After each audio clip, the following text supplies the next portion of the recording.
फलहारिणी काली पूजा, षोडशी पूजा। ईस्वी सन 1872 की ज्येष्ठ कृष्णामावस्या को फलहारिणी देवी के पूजन के दिन श्री रामकृष्ण ने षोडशी पूजा की थी। श्री रामकृष्ण के निर्देशानुसार उक्त रात्रि में देवी पूजन का पूर्ण आयोजन उनके कमरे में ही किया गया था।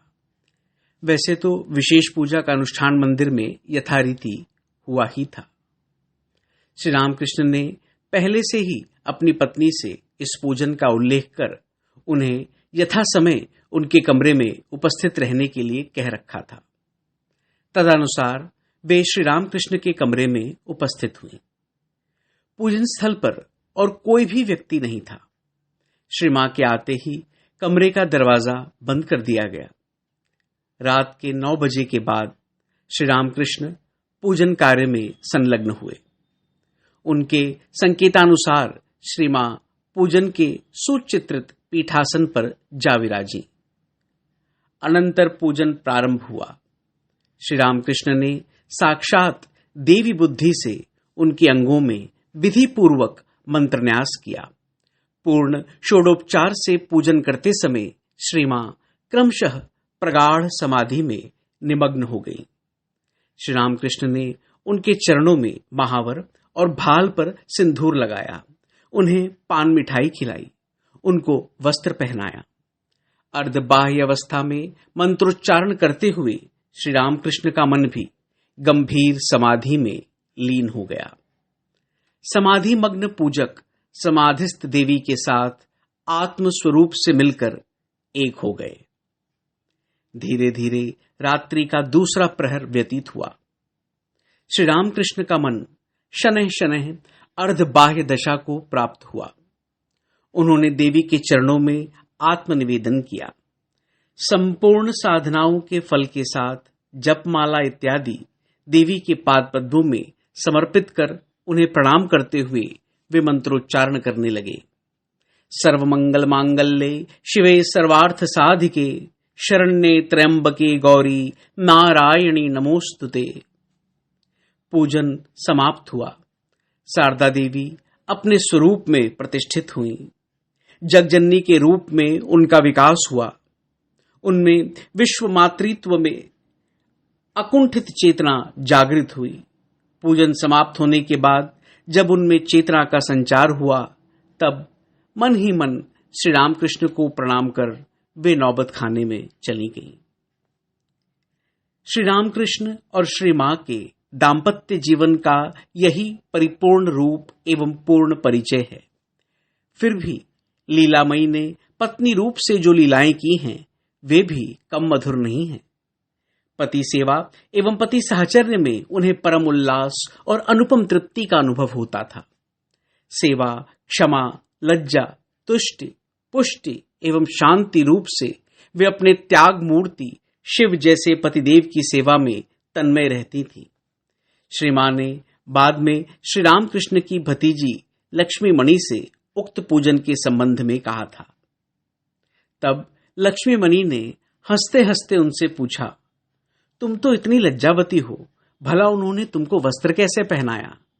उन्होंने सरल भाव से उत्तर दिया, मैं उस समय मानो कैसी कैसी हो गई थी। श्री रामकृष्ण के द्वारा श्री मां का पूजन पाश्चात्य देशों में प्रचलित नारी जाति के प्रति सम्मान व श्रद्धा प्रदर्शन जैसी घटना नहीं है।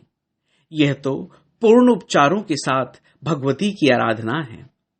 उक्त षोडशी पूजन के बारे में कुछ गंभीर विचार करने से मन में कुछ प्रश्नों का उठना स्वाभाविक है। जैसे लौकिक दृष्टि के अनुसार श्री रामकृष्ण देव और शारदा देवी में पति पत्नी संबंध। बिल्कुल बचपन में ही शारदा देवी का श्री रामकृष्ण द्वारा पति रूप में ग्रहण, 13 वर्ष तक विभिन्न परिस्थितियों में शारदा देवी का अपने पतिदेव में देव मानवता का अनुभव, अपने पतिदेव के अलौकिक जीवन के संबंध में उनका बहुत कुछ सुनना, उनकी भाव समाधि और महाभाव, प्रसिद्ध साधकों द्वारा श्री रामकृष्ण को भगवान का अवतार घोषित करना इत्यादि इत्यादि। हिंदू धर्म के अनुसार नारियों को सबसे पहले यही शिक्षा दी जाती है कि पतिदेव ही परम गुरु अर्थात श्री भगवान के जीवित प्रतीक हैं। श्री रामकृष्ण एवं शारदा देवी का जन्म सद ब्राह्मण कुल में हुआ था। ब्राह्मणोचित गुणों का श्रेष्ठ विकास भी उन दोनों के जीवन में हुआ था। बचपन से ही भक्तिमती एवं पति परायणता का परिचय शारदा देवी के जीवन में हमें देखने को मिला है। साथ ही वे धीर, स्थिर, गंभीर और तीक्ष्ण बुद्धि संपन्ना थीं। इतने पर भी उन्होंने निर्विकार और अति सहज रूप से अपने महामानव पतिदेव की पूर्ण उपचारों के साथ पूजा को कैसे स्वीकार किया।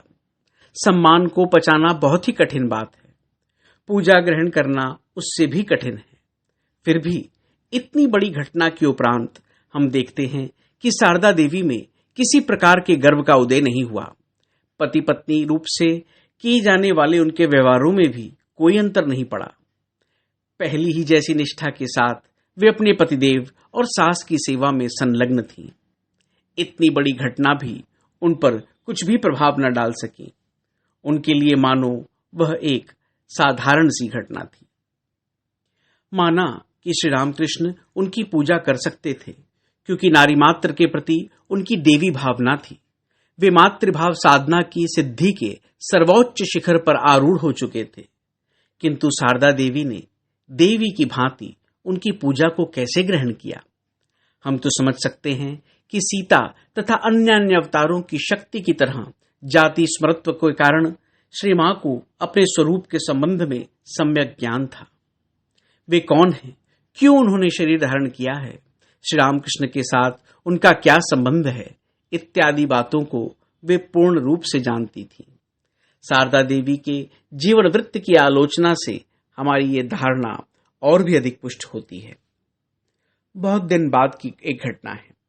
श्री रामकृष्ण के अंतरंग पार्षद लाटू महाराज स्वामी अद्भुतानंद जी हृदय में तीव्र वैराग्य ले श्री रामकृष्ण के श्री चरणों में उपस्थित हुए।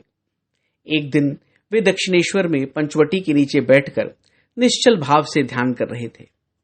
श्री रामकृष्ण ने यह देखकर कहा, अरे लाटू, तू जिसका ध्यान कर रहा है वह तो नौबत खाने में बैठकर रोटी बेल रही है। श्री रामकृष्ण ने लाटू के ज्ञान नेत्र खोल दिए। यही कारण था कि वे श्री मां को पहचानने में समर्थ हुए और सदा के लिए उनके सेवक बन गए। लाटू महाराज ने आगे चलकर अनुरागी भक्तों से कहा था, मां को पहचानना क्या साधारण बात है। ठाकुर ने उनकी पूजा की थी, इसी से समझ लो मां कौन है। यह तो एकमात्र ठाकुर ने ही जाना था, और कुछ कुछ स्वामी जी विवेकानंद जी ने जाना था। वे स्वयं लक्ष्मी हैं। उनकी करुणा को समझने के लिए बहुत तपस्या की आवश्यकता है। सायेषा प्रसन्ना वरदानृणाम भवति मुक्तये। षोडशी पूजन के बाद भी श्री मां लगभग 1 वर्ष तक दक्षिणेश्वर में रही। पूरे मन प्राण से वे अपनी पतिदेव और सास की सेवा में तत्पर रहती थी।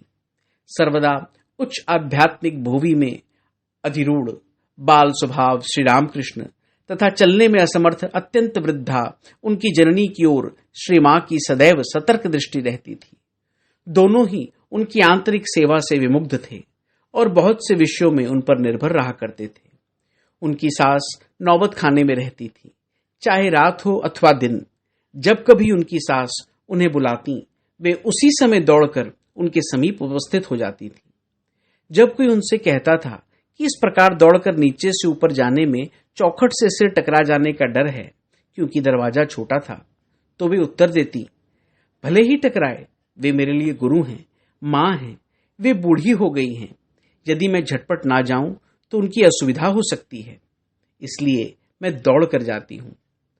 पति के प्रति श्री मां का अत्यधिक आकर्षण और भक्ति देखकर श्री रामकृष्ण के भांजे हृदय राम ने कुछ विनोद करते हुए अपनी मामी से कहा था, सब कोई तो मामा को बाबा कहते हैं, क्या तुम भी उनको बाबा कह सकती हो।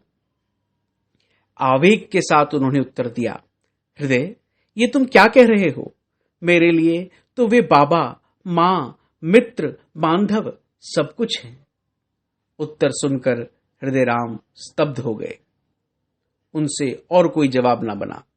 श्री रामकृष्ण तो वास्तव में श्री मां की अंतरात्मा के सारे संबंधों के घनीभूत विग्रह स्वरूप थे। ओम शांति शांति शांति।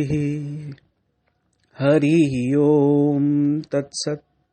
श्री राम कृष्णार्पणमस्तु।